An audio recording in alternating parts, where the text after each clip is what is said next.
Welcome back. Now, whether you choose to use the regular ChatGPT window, or you choose to use plugins, or you choose to use GPTs, you can get assistance from ChatGPT with your written content. You'll see that there are several featured apps in the GPT store. You'll see that if you search the plugin store for write or writing, that you have a number of applications.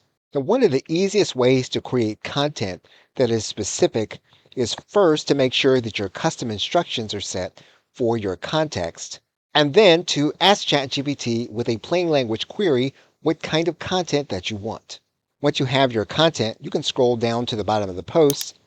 You can click the copy button, and all of the content will be ready for you to paste into your word processing document. You can then ask for specific images to accompany your content. And you can use the ChatGPT DALL-E engine in order to create them.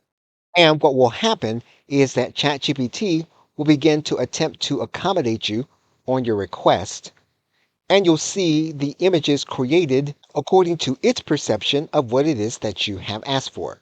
In some cases, you may find that the images that have been created are not going to be to your liking.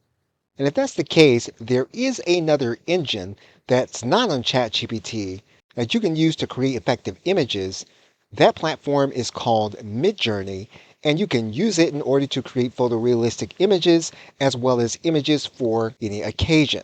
It's a good idea to use ChatGPT in order to assist you in creating prompts for Midjourney. And we will undertake that in the next video. Okay, so with that, thanks, and I will see you in the next video.